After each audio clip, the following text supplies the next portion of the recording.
Balaa zito la episode ya 5 ya recap yetu inaendelea. Nikusitu kama wewe hujatazama sehemu ya 4 basi gusa hicho pop up kinachokeza juu kabisa upande wa kulia maskini mwako ili tuweze kwenda pamoja. Tulipokuwa tumekomea katika episode ya 4 ni mara baada ya kushuhudia kwamba Mr. Black alikuwa akimwambia bidada kwamba anatakiwa kwenda kule jamaa hakikisha anakwenda kumchunguza kwa ujirani zaidi. Bidada akishinga upande kwa sababu analipa fadhila, ikabidi tu kwenda kumtazama huyo mwamba. Lakini kweli alipoweza kufika jirani alikuja kugundua kwamba jamaa alikuwa akitoka na moshi, na huo moshi ilikuwa ni ishara ya kwamba malaika mtoa roho yuko jirani yake zaidi. Possibly inawezekana kwamba hayuko na malaika mtoa roho bali yuko na mtu aliyekufa ndani yake. Huenda yule jamaa anayemtafuta ameuvaa mwili huu. Ikabidi kumsimamisha jamaa, lakini mwamba alikuwa anaendesha pikipiki yake na kuanza kukimbia. Haieleweki jamaa anawakimbia ni kwa sababu gani, lakini mwisho wa siku akabidi kuanza kumfukuzia. Bidada kama ameanguka, lakini mwamba alipokuwa anavuka tu akawa amezuiliwa na watu. Hasa kwa sababu mwamba Mugen alikuwaga ni afisa wa polisi na wakati mwingi alikuwa na dili na makundi ya uhalifu, na miongoni mwa hayo makundi alikuwepo hawa jamaa na alikuwa akiwatembezea vichapo sana. Siku ya leo akawa amemotea kwenye engo. Hasa huyu mwamba sio Mugen ambaye ni binadamu. Huyu jamaa ni malaika mtoa roho.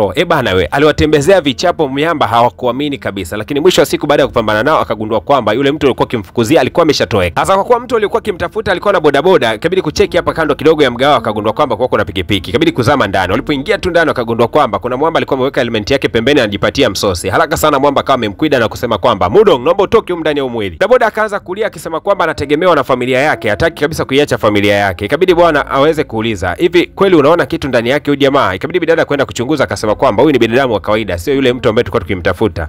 Mr. Black akajikuta amechoka tu yani. Mwisho wa siku akatiba katika maeneo ya fulani hivi ya kimgawa fulani hivi na kwenda kujipatia msosi. Bidada anakula. Sasa ajui kwamba huyu sio binadamu na hali chakula. Kaka pande mu, karibu chakula, karibu chakula. Kuna nyama nzuri sana hapa. Lakini mwamba kama amemtolea kando bidada. Hakutaka kabisa kushiriki ule msosi. Basi bidada akasema basi mimi nakula wote. Bidada kwa sababu anakula huko anaongea, mwisho wa siku akawa amejipaka kidogo chakula katika maeneo yake ya mdomo. Mwamba akawa anamfuta. Sasa ile namna alivyokuwa kimfuta, kuna wanafunzi fulani walikuwa katika mgawa huo wakasema dai likaka liko romantic hili. Mr. Black mara baada ya kumfuta bidada kile chakula cha mdomoni, basi akataka kujifuta katika tishu, lakini akasema kwamba ngoja kwanza nijaribu ni namna gani binadamu wanaweza kupata msosi yao. Akajaribu kuweka mdomoni hivi akagundua chakula kilikuwa ni kitamu. Sasa mwamba kama amenogewa hadi kupata msosi. Bidada anaona aibu, yani umenifuta katika mdomo hapo unaendelea kula chakula ambacho umenifuta. Kaka vipi bana? Akaendelea kupiga msosi. Kumbe binadamu wanafaidi namna hii. Lakini wakati anaendelea kupata msosi akawasikia wale wanafunzi wakiwa wanasema kwamba sasa inakuwaje yule bodaboda alimpatia dada yake na Sudong pesa nyingi vile? Lakini hata kabla dada yake na Sudong kuweza kujibu swali lile, akawa anatazama kwenye television akasema anamchukia sana huyu mkaka ambaye anaonekanika kwenye TV kwa sababu kaka yangu kabla alikuwaga ni manager katika huu mgawa, lakini huyu jamaa akaja kuchukua nafasi yake. Huyo Mr. Black akawa ameelewa kwamba Sudong atakuwa anatafuta kulipa kisasi kwa huyu manager ambaye anaonekanika katika TV eneo hili la mgahawa. Mr. Black akajua wapi pa kuanzia. Usiku leo ulikuwa ni siku ya sikukuu ya Halloween. Ni sikukuu ambazo zinasherekewa sana bara la Ulaya, Asia pamoja na Amerika. Ni sikukuu ambazo yani watu mnavaa vinyago vya kutisha na kujiweka katika mionekano ya kutisha sana. Bidada Haran alikuwa amehudhuria katika sherehe kama hizi. Kumbuka kwamba ana mteja wake hivi mmoja mtajiri kweli alikuja kumuuzia bima siku ya leo na anapatikana katika mitaa hii.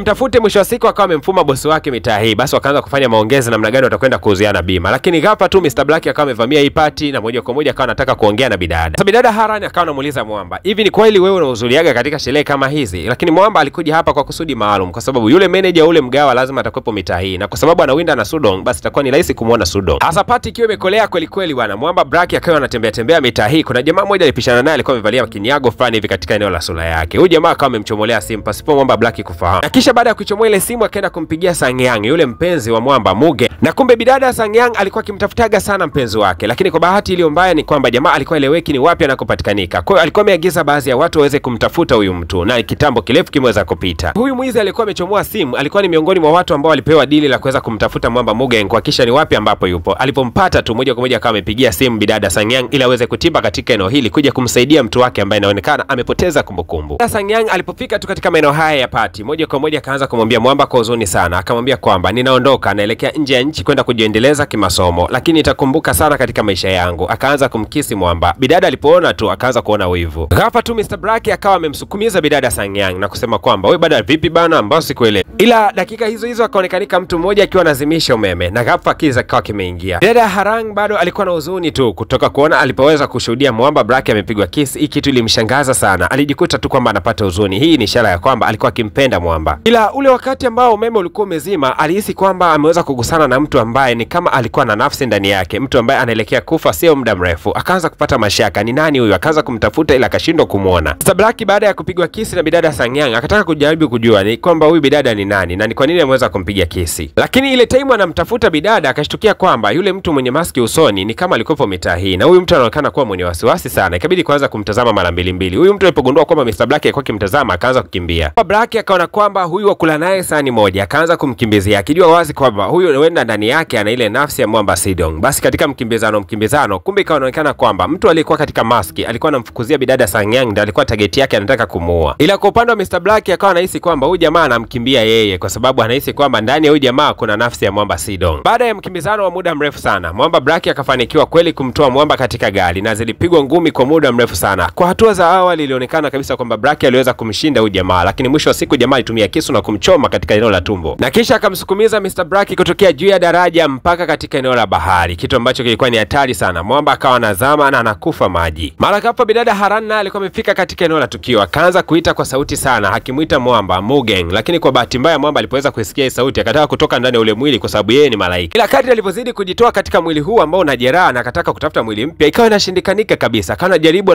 lakini mwisho akawa anashindwa. Kwa hiyo anatakiwa kwenda kuutibia mwili huu. Haelewi kwa nini anagomea ndani ya huu mwili. Alipoweza kuchomoka tu kutokea katika bahari, moja kwa moja akatimba katika maeneo ya mabafu. Ikabidi bidada moja kwa moja kumfuata huko bafuni akisema kwamba nimeweza kumuona mtu ambaye ana kivuli cheusi uliokuwa unamtafuta, lakini mwamba akasema hapana, naomba unisubirie huko nje. Na lengo lake lote ni kwamba bidada asiweze kugundua kwamba yeye ameweza kuumia. Baada ya kujiweka sawa akawa anatoka pale nje, lakini bidada hayuko sawa kabisa kwa sababu aliweza kumshuhudia mwamba akiwa anapigwa kisi na mtu mwingine, kitu ambacho kinamuumiza sana. Sasa kile kitendo cha kugomea katika mwili huu kikawa kinamshangaza sana mwamba. Ikabidi kufuata malaika wenzake na kuambia kwamba hivi inawezekanaje? Huyu mwamba alikuwa amepigwa kisu katika eneo la ubavu. Mimi nikataka kwenda kujitoa ndani ya mwili wake lakini ikawa inashindikana. Hii imekaa vipi jamani? Lakini jambo la kushangaza ni kwamba hata kiongozi wa malaika alisema kwamba hajui sababu ni nini mwamba ameweza kugomea katika mwili ule. Lakini inaonekana kuna sababu moja kubwa sana ila hakutaka kumwambia. Kesho yake mwamba kanyuka suti yake fresh kabisa na moja kwa moja aenda kumtafuta bidada Harang. Akataka kupotea ili aweze kutokea kule ambako bidada Harang yupo, lakini akashangaa uwezo huo hana kwa sasa. Ikabidi kuanza kujiuliza. Akabidi kumuuliza hata huyu kiongozi wa malaika na kwaje, lakini kiongozi wa malaika akamwambia ni kawaida tu wala usihofu. Kwani una haraka sana ya kwenda kumuona bidada? Hebu tafuta gari yoyote ile chukua kisha nenda kamfuate huyo bidada. Wala usihofu, sio lazima mpaka upotee. Inaonekana kuna kitu ambacho kiko nyuma ya pazia lakini mwamba hajiambiwa. Basi jamaa akabidi kujiongeza na moja kwa moja akaanza kukagua magari ya watu hapa. Sasa kumbuka kwamba hajui kabisa kuendesha magari. Sasa katika harakati za kuforce mwisho wa siku akajikuta tu kweli kachokonoa na mwisho wa siku gari katoka. Sasa siku ya leo bana bidada Harang alikuwa anakumbuka kumbukumbu fulani hivi za udogoni. Kuna kipindi fulani hivi akiwa anasoma shule, kuna dogo mmoja alikuwa amemchomolea miwani yake. Baada ya kumchomolea akaja kushtukia kwamba dogo alikuwa anatoka moshi nyuma yake. Akagundua kwamba dogo atakwenda kufa sio muda mrefu. Sasa akawa anamsihi dogo kwamba asielekee huko anakotaka kuelekea, lakini ghafla tu akaja kushtukia kwamba wanafunzi wote karibia nusu ya shule walikuwa wanatoka mioshi nyuma yao. Means kulikuwa kuna tukio ambalo litakwenda kuondoa wote hawa. Sasa ni kwamba siku ya kesho kutakuwa kuna event ambayo itahusisha kwenda kutazama movie katika ukumbi fulani mkubwa sana. Bidada akawa na msimu mwamba na kumwambia kuwa asisubutu kuelekea katika maeneo hayo ya kutazama movie kwani kuna ajali itatokea na itawaua wote. Lakini dogo alimuona kwamba Harani kama anazungumza maruweruwe fulani hivi, akajaribu kutaka kuailisha, lakini baadaye akaamua tu kuelekea huko katika hiyo event. Bana, ilitokea bonge la ajali. Wanafunzi walikufa wengi sana. Orodha ikatangaza wanafunzi wote waliokuwa wameenda kushiriki katika mchezo huo wa movie na walikuwa wamepoteza maisha. Na kwa bahati mbaya sana yule dogo mama yake alikuwa ni maskini sana. Aliuzaga pete ya ndoa ili aweze tu kumsababisha mtoto wake aweze kuelekea katika hiyo sherehe ya movie ambayo ilikuwa inafanyika kidogo nje ya mji. So mama aliposikia kwamba kuna ajali mbaya imetokea na wanafunzi wengi wamekufa, alichanganyikiwa. Akafika katika eneo husika. Katika kucheki kwenye list ya watu waliweza kufa akagundua kwamba mtoto wake hakwepo. Akajikuta tu anatabasamu yeye pamoja na mume wake. Kwa hiyo sasa wakawa wanahangaika yeye pamoja na mume wake kutafuta wapi majeruhi walipokuwepo ili aweze kumkuta mtoto wake. Lakini ghafla kuna pande moja alikuwa anapita na box akisema kwamba kuna viungo vya mtu humu ndani, mnaweza mkamtambua tu muingize katika orodha. Baba alipofungua ile box akagundua kwamba vilikuwa ni viungo vya mtoto wake, kitu ambacho kikawaumiza sana. Hili tukio bidada Haran mpaka siku ya leo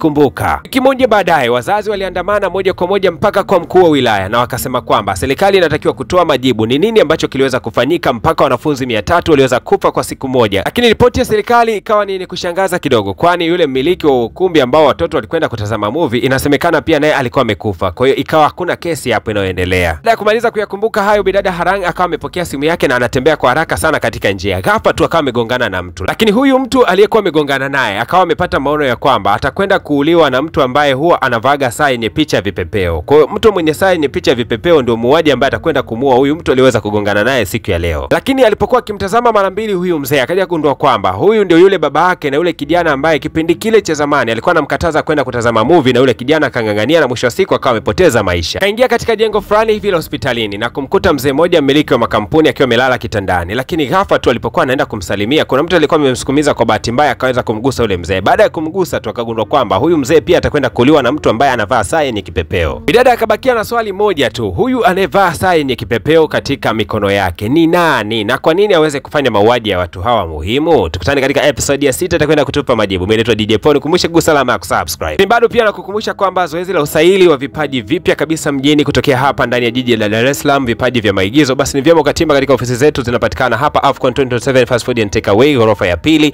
Utakapofika tu mkabala na Mlimani City, basi unaweza kujipatia fomu yako kwa mtonyo wa shilingi 10,000 tu, na baada ya hapo utapatiwa fomu ambayo baada ya kuijaza utaunganishwa ndani ya timu yetu na utahusika katika tamthilia yetu ambayo itaanza kufanyika kuanzia mwezi wa 11 na itaisha mwezi wa 11 mwakani. Kwa lugha nyepesi ni kwamba itahusisha miezi 12. Na wewe unatamani kuwepo humo ndani, basi ni vyema ukafuata vigezo na masharti ili kuweza kuwa miongoni mwa watu ambao watashiriki tamthilia hiyo.